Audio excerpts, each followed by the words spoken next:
ஸ்ரீமன்னாராயண ஸ்ரீமன்னாராயண ஸ்ரீமன்னாராயண ஸ்ரீபாதமே சரணம்.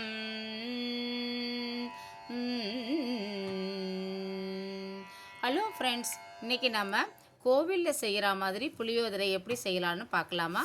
நான் வந்து நல்லா ஒரு 100-150 கிராம் நல்லெண்ணெய் விட்டுருக்கேன். நான் ஒரு 15-18 மிளகாயை கட் பண்ணி போட்டிருக்கேன். ஃபஸ்ட்டு மிளகா நல்லா பொரிஞ்ச உடனே கடுகு போட்டுக்கலாம். கடுகு நல்லா வெடிக்கட்டும். இப்போ கொஞ்சம் பெருங்காயம் போட்டிருக்கேன். நல்லா வறுத்துக்கலாம்.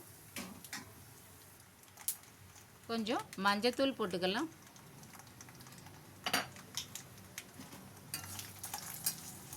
நல்லா கலந்து விட்டுப்போம். வேர்க்கடலை போட்டுக்கலாம்.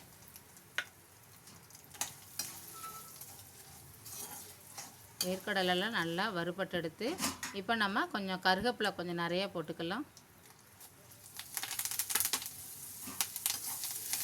போட்டு நல்லா கலந்து விட்டுப்போம். நான் ஒரு நார்த்தங்காய் சைஸு புளி ஊற வச்சு கரைச்சி வச்சுருக்கேன். இப்போ ஃபஸ்ட்டு உப்பு போட்டுக்கலாம்.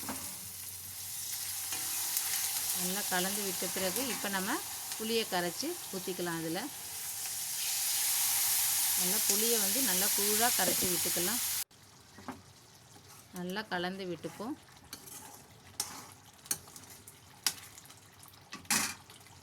நல்லா கொதித்த பிறகு நான் கொஞ்சம் வெல்லம் போட்டுக்கிறேன். அப்படியே எண்ணெயெல்லாம் பிரிஞ்சு வருது பாருங்கள். இப்போ வந்து நான் வெந்தயத்தை நல்லா வறுத்து பொடி பண்ணி வச்சுருக்கேன். அதை இப்போ போட்டுக்கிறேன். அது வெந்தய பொடி போட்ட உடனே நம்ம அடுப்பை ஆஃப் பண்ணிடலாம். புளிக்காய்ச்சல் ரெடி ஆகிட்டு இதில் சாதம் பசஞ்சிங்கன்னா சூப்பர் டேஸ்ட்டாக இருக்கும். நீங்களும் ட்ரை பண்ணி பாருங்கள். Thank you friends.